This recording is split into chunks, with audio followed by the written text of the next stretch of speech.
Yeah, same. Okay, and we are live. And those of you who caught us in the first 2 seconds, you got to see the finishing touches of what we do. I am Misha Green, DC editor. I am so excited to be talking to Teshonne Powell. We have a lot to talk about between all of the work that she is doing as an artist here in the DC area, as well as a new documentary that she has with Arena Stage, and some things that she's doing with YPT. So she, first of all, stays ridiculously busy. But you guys know the drill. Before we get started, what do we got to do? Share the stream, as always.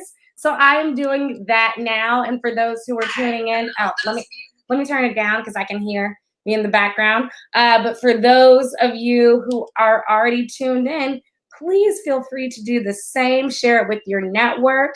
You guys know that sharing is caring. And there's a lot of awesome stuff that we got to talk about today. So please, please, please remember to share. I'm doing mine now. And Teshonne, are you sharing as well? I just shared mine. Perfect. Okay. I'm trying to tag your name, but it's not allowing me, so I'll do it in post. Yeah, a little hard to find. I'm under my Facebook name is T Nicole Powell, so it's got it. Okay, maybe that's what it is. Let's see if it comes up now. Okay, it's not. It's fine.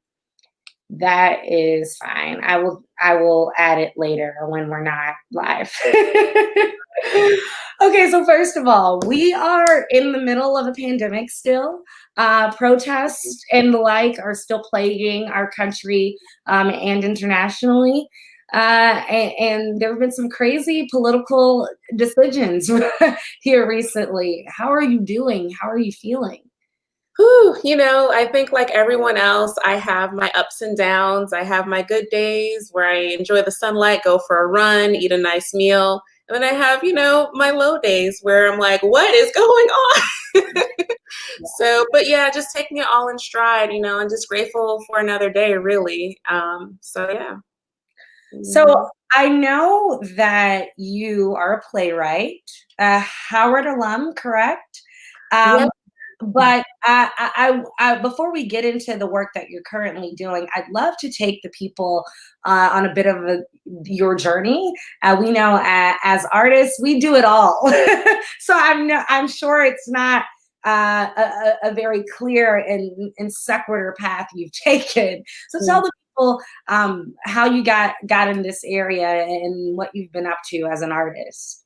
Yeah, well, I've always been interested in anything to do with theater and the arts, and I have always had a love of writing, so I've always wanted to be a writer. How I got to DC was I got into Howard Graduate School. I joined the Graduate School of Communications, their Mass Communication and Media Studies program, and I attended and did that whole thing, and I just stuck around. So I've been in DC for about 10 years, and since then I've worked as an arts administrator. So by day, I've worked for a number of arts organizations and theater companies, and then by night I try to do my art thing, and I try to write and get my stuff out there and seen. So yeah. And how hard is it to balance as an arts administrator and sort of in that world, as well as finding your own creativity and creating your own work? Yeah, it's been a challenge, but I think what I had intended was, if I have to work a 9 to 5, if I needed to wake up every morning and go to work, I wanted it to be something that relates to things that I'm interested in, which is why I specifically, even though I have my master's degree in communications, I specifically was like, I want to work in communications in regards to the arts. I want to be an arts administrator. And so because those two things kind of relate to in that way, it's a bit easier for me to find ways to join those two worlds when I need to.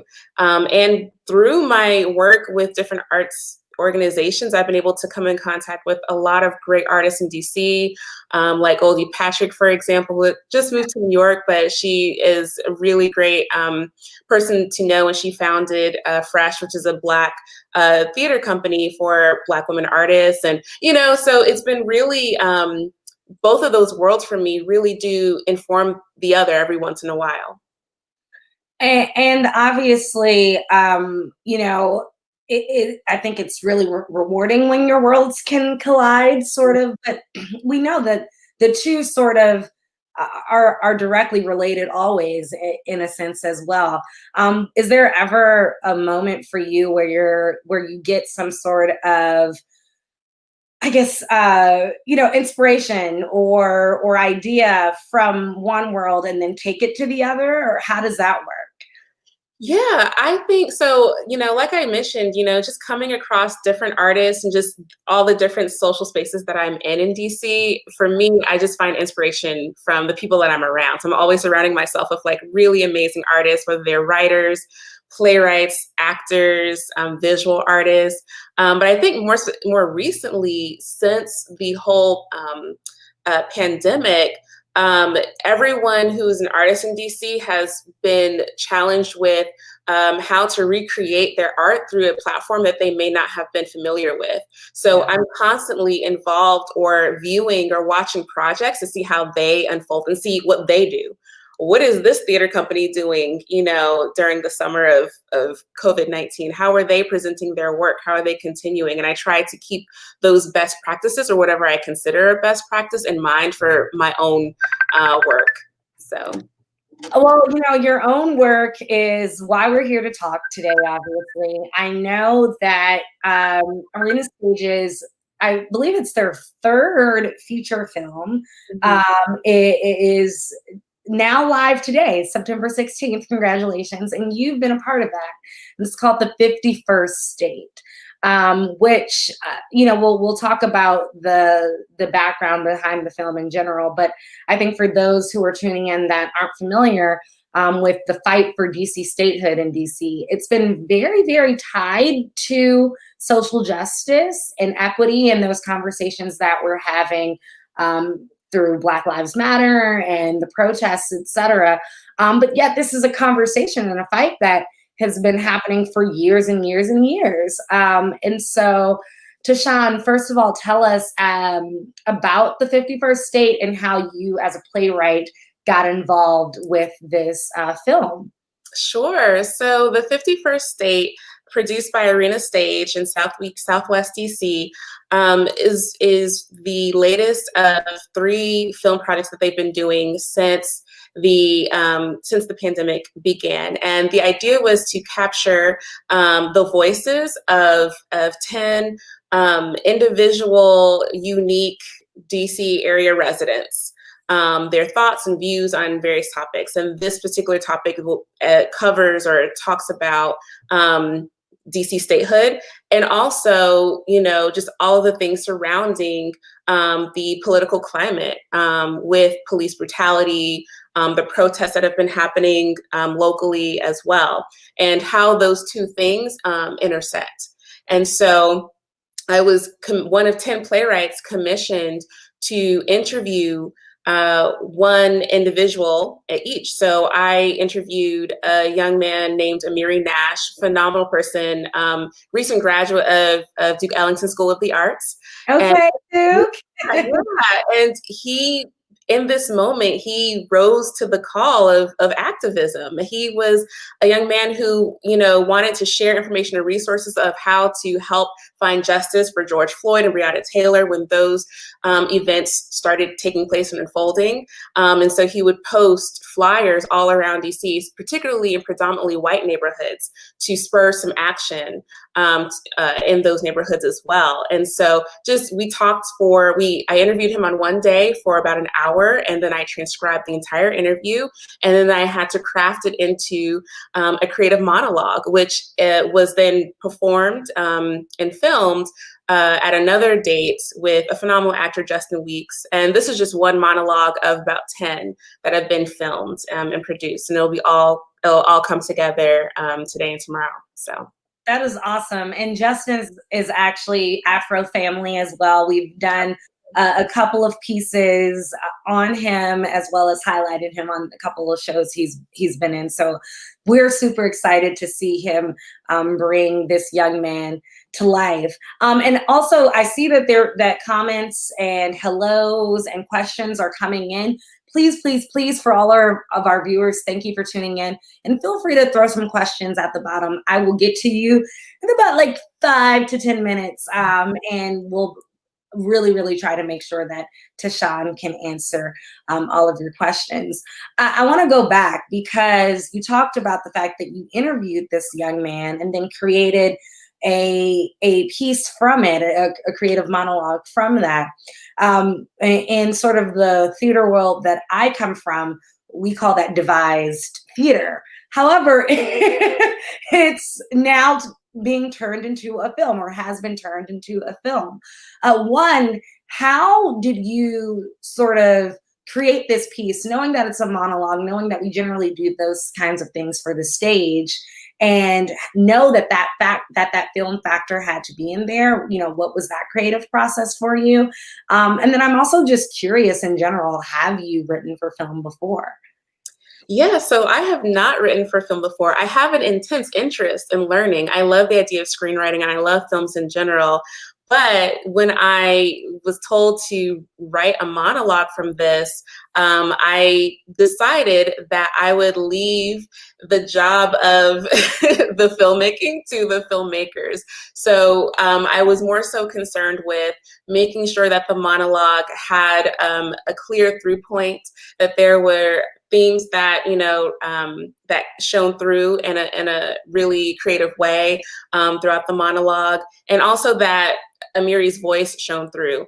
I did make a few notes in the monologue about maybe possible location, but I also understood, I was told that, because they were trying to remain safe and film this in a safe way due to COVID-19 restrictions, that everything was going to take place outside, or the filming was going to take place outdoors. So I was trying to anticipate where they might film it to help inform me, but I didn't do too much of that work. I left that open-ended for them. And I think it worked out pretty well. According to the trailer, they seem to have gotten some really nice shots of the DC landscape. So, yeah. And how did you find Amiri? Is his name correct? Yeah. How did you find Amiri? Were you just like sort of looking for inspiration, walking on the street, and saw him hanging up these posters, or what was the process like in finding this young man?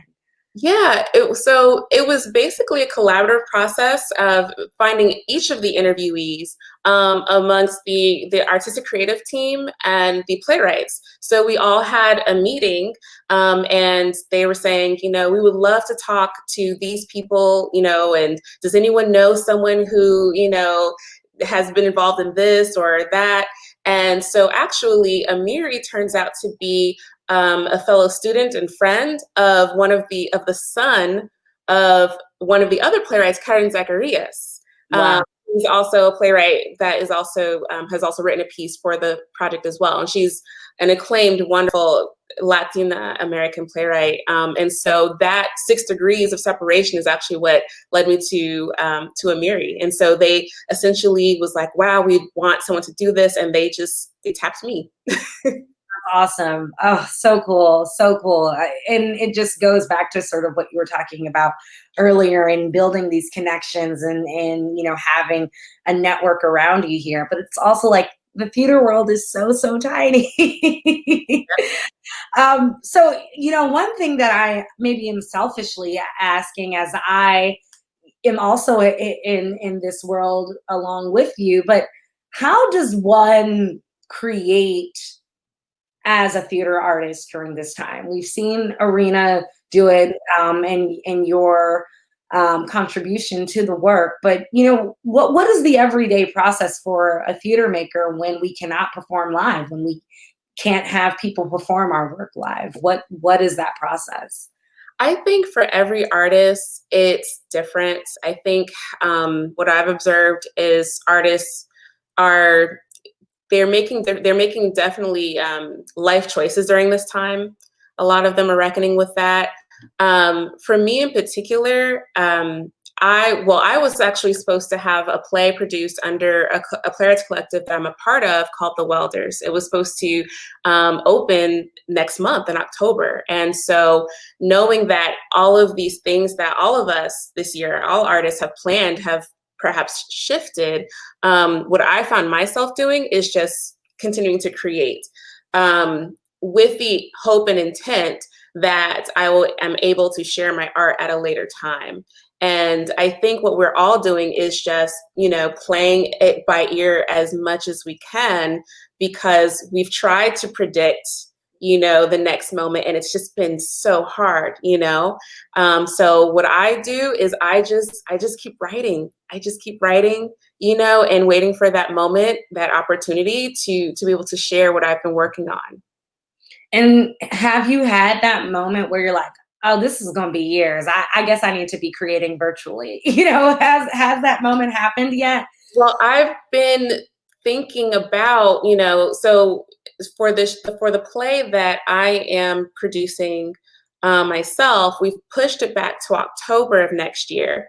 Okay. But who knows, 2021 is also a question mark. So I've also been thinking along with my other collaborators in that project of, looking for those plan B ways of how do you produce theater virtually.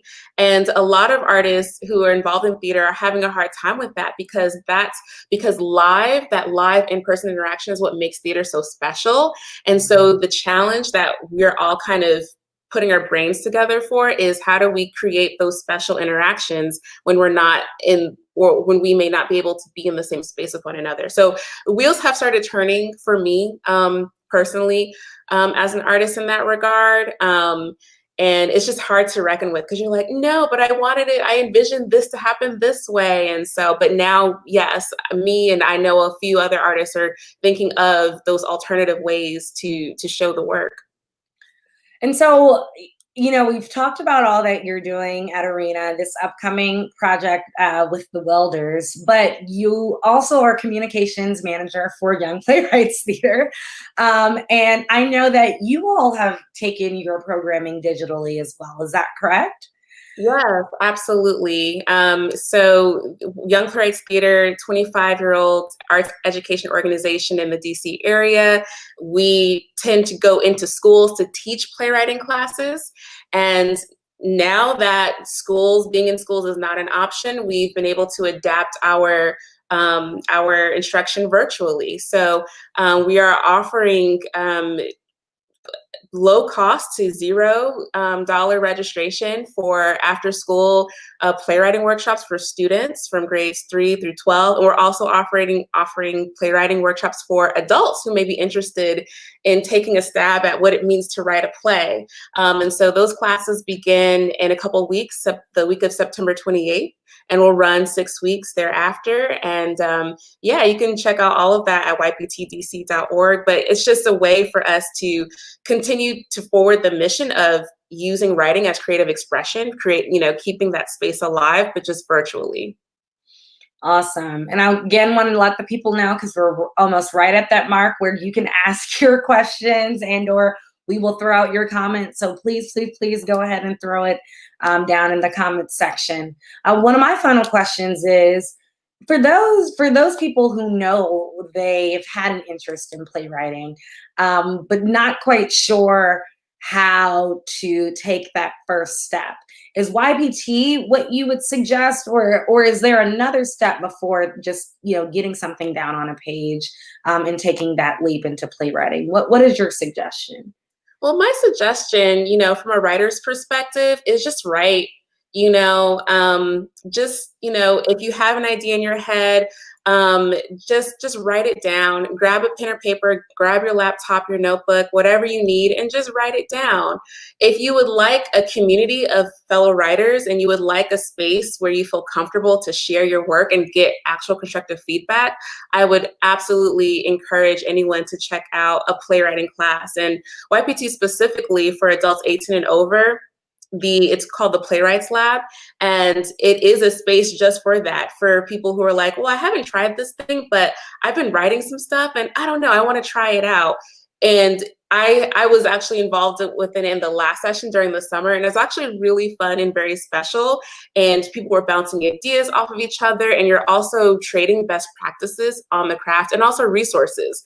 So if you're someone who wants to take your writing a lot more seriously, you know, you want to get your work seen, there's people who are sharing knowledge with you in that space as well. So I would suggest, you know, any writer or anyone who wants to write, grab your notebook and get to it, and then use the you know, use classes and workshops and find community while you're doing that as well. Great. I'm just gonna shout out the people who are tuning in and talking to us in the comments section. Ekra Williams, or I believe is her name, says good morning with that awesome smile and that sunshine. Thank you so much. Jewel Wowell, who is great and always tuning in. Jewel, thank you so much for also always tuning in and supporting us here at the Afro. And she is given hearts and applauses, and she said right and exactly, which I'm not sure, but Teshonne has been dropping knowledge, so I know it was something along those lines when she was saying great advice. And she's waving now. Hello, hello. And she says, congratulations. And I heard about that fight in DC, which we will actually get back to talking about in a second. Other people are tuning in and just saying hello and waving. And I think that's about it now. And thanks to our Afro team on the other end, who is making sure that some of Teshonne's great quotes, and as well as YPT's website, and we'll make sure that the link for the 51st State is also dropped down in our comments. So again, people, if you have anything else to ask or say, feel free to do so, and I'll try to monitor it as I geek out in this theater geek conversation. But so, you know, I'm curious, because I think as I've taken playwriting classes and sort of explored myself as a playwright, which I am not. That's why I'm at the Afro, y'all. Great. I love the process of playwriting, but often in playwriting classes, I'm taught, find that playwright who you really like, and you know, see what you like about them, and don't steal from them, but take those qualities and make it your own. Who are some playwrights that you look up to? Whew, that's a heavy question. Yeah, I mean, all the great ones that you can think of. I think more contemporarily, I love the writing of Katori Hall. Actually, her work is being transferred to I think Stars is the network. So her work has been taken from stage to screen through the P Valley series, and I loved her work with The Mountaintop and just all of that. And of course, you know, the greats, Lynn Nottage, you know, I look up to them. And I also draw inspiration from fiction writers as well. So I totally will geek out over Octavia Butler, who is one of the foremost, you know, science fiction speculative writers of our generation that no one knows about because she's a Black woman, you know, in that space. And so I take my inspiration from, you know, everywhere. And when you think that you've, you know, finished a script, you're confident in it, what's that next step? Is it sharing it with your community of fellow artists? Is it immediately doing a reading? You know, what's that next step? Yeah, so I don't know if I ever quite feel confident that something is I know. As I said that, I was like, oh, I know no artist is ever confident in that. Yeah, but that is the next step is, okay, somebody has to have eyes on this. And so I will open it up to a close circle of friends, probably bribe them with food and wine, and to have them over and just allow me to hear the words out loud. And so they'll read for me. And then, you know, with each draft or with each iteration, I'll open up that community wider and wider until I feel that it's ready to be moved to the stage. And I've just made an account with something called the New Play Exchange. So I think it's it started out as a local thing, but maybe expanded nationally. But if you have work that you want to share, you can create an account and share your work, your plays through the New Play Exchange. And theater companies and organizations are also members, and they can also use the New Play Exchange as a database to find new and original plays. So they can find your account, look up your work, and say, "Huh, we want to produce your play," and then they can contact you and go from there. So that's also a really great resource for writers who are like, "Okay, I wrote a thing, but what do I what do I do with it?" That's also a good place to start as well. Oh, that sounds awesome. And I'm just thinking, even from a theater background, and particularly when you're studying theater in school and performance in school, they make you always have a new monologue, right? And for Black artists in general, like it's like a cycle of 10 to 15 pieces that everybody does. But there's so many new emerging and wonderful playwrights who are writing for African American voices in particular. Mm-hmm. um, and so to know that the New Play Exchange is an option, that even if it's not the whole piece, right, but you've read the whole play and know that, gosh, this monologue really speaks to me and I'd like to bring it to life. Same for scene work. Again, it's like, it sucks because it's like the same 10 to 15 scenes that Black actors really cycle through, and Black directors cycle through. So it's nice to know that there are platforms like the New Play Exchange. But speaking of the small community of Black theater practitioners, you mentioned three really amazing Black women who are creating work, from Goldie Patrick to Katori Hall, and while Octavia Butler is science fiction, but also a great writer in her own right. But do you feel supported by Black women in this industry, and is there a community of women, like the Lynn Nottages, again, to lean onto and ask for advice? I think so. I think locally in DC, there's definitely a support system among Black women artists and writers and actors. And I think that we are really good at sharing resources with one another. We are very good at hiring one another, which is just as important, contributing to the creative economy of Black artists in DC. I think DC is really good at that. I think that in this moment, when we talk about the Lynn Nottages and all of the more well-known women of color writers, I think we're getting to that point. I think a lot of women who have gotten themselves to a level of success and productivity in the industry are actively looking for ways to make sure that they are too a resource for emerging and upcoming writers, as they once were years ago. So I think it's getting there. But I absolutely do feel supported. I know exactly who to call when I need someone to read something, or when I need to bounce ideas off of a person. I think now it's up to DC theater industry as a whole to then support Black women writers, so. Yeah, for sure. For sure.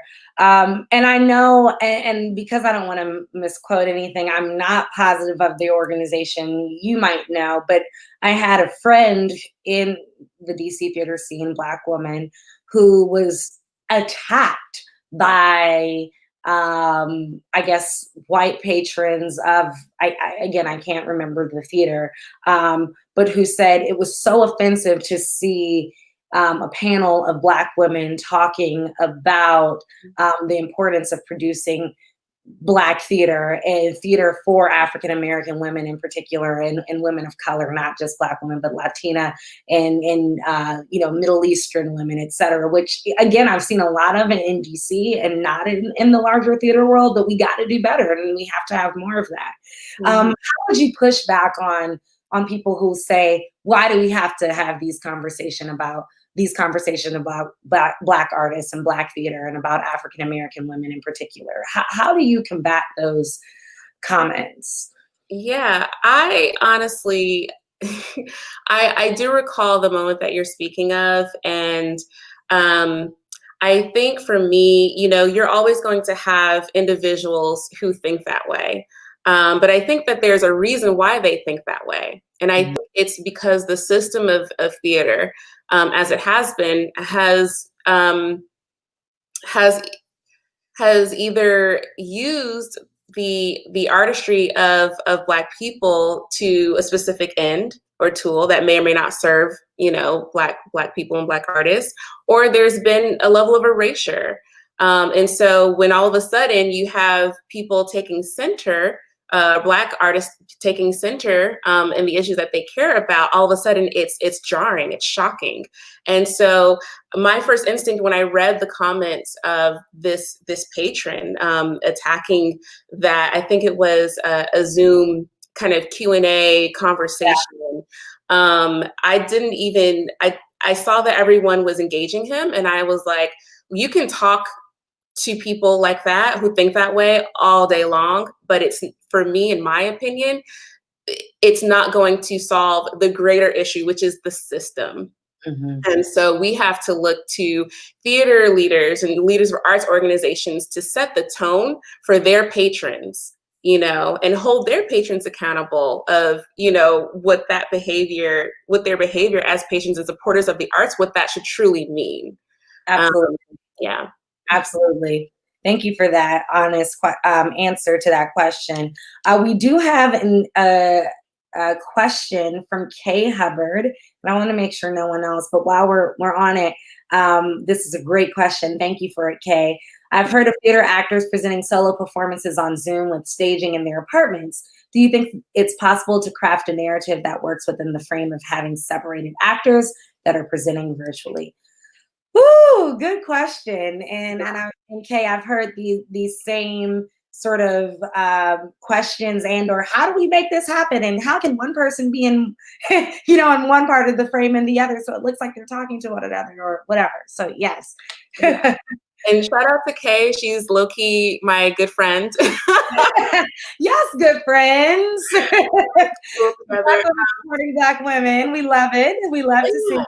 Yeah, it's a good question that I think a lot of theaters are exploring for themselves. I've seen narratives where they've taken a story that completely involves a virtual landscape. So, a scene where two people are on a Zoom call and things happen, or, that type of thing. So I do think it's possible, but I think that some artists feel that it may restrict their storytelling.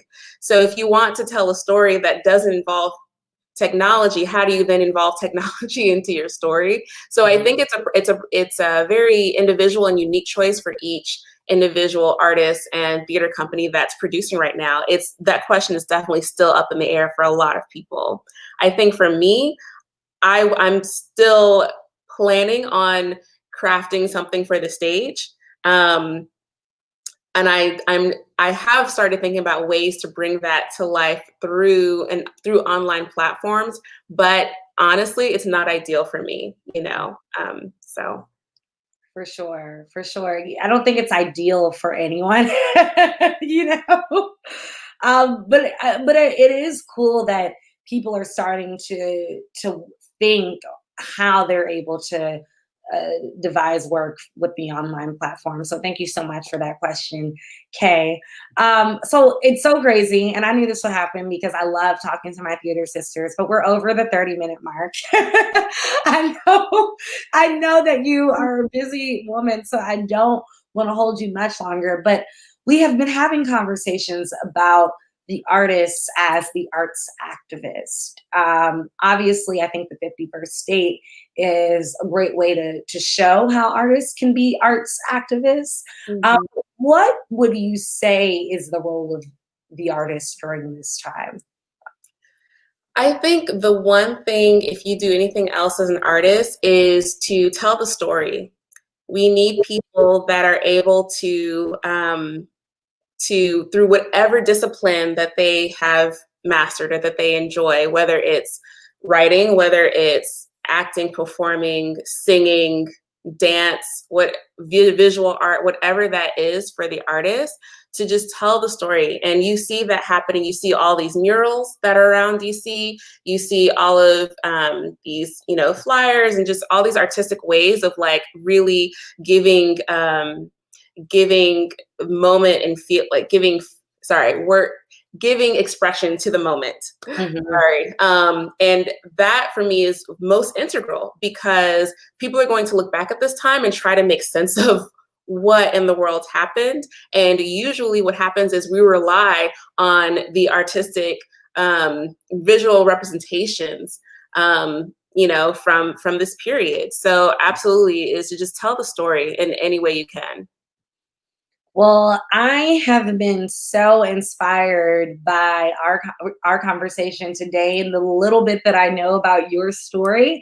Can you tell the people how they can keep in touch with you and follow your journey and check out the 51st State as well? Yeah, sure. So I can be found. I have a personal website, tnicolepowell.com. I live my whole life on Instagram at Teshonne Nicole Magic on Instagram. And the 51st State will be available for everyone to enjoy at Arena Stage's website. So I believe that's arenastage.org. So you can check it out there starting, I think, tomorrow. So the preview is going to be tonight. But then tomorrow it'll be available for everyone to stream.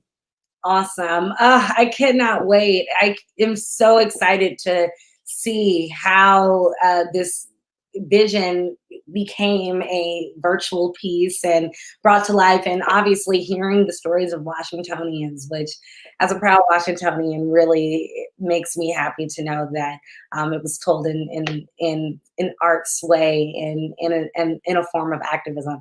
I got to shout out. I cannot see all of your background artwork, but speaking of the artist activist, I am obsessed with Harry Belafonte and Yeah, all of his work as an arts activist to this day in his 90s. So I just got to shout that out and just say I am so inspired by you. And please, please, please come back to Afro Live and tell us what you're doing and keep us posted. And, anything that you got going on, obviously we'll see on tnicolepowell.com. But anything else, just let us know. Please, please, please. We'd love to support and hear more about what's going on. for sure. Absolutely. Thank you so much for having me. This is really fun. Thank you so much, guys. Teshonne Nicole Powell, an amazing artist and arts administrator here in the area. Remember her name, continue to follow her and support her. And as you all know, tune in to the Afro News. We are the Black Media Authority. We got everything that you care about and for the Black community. So stay tuned and take care.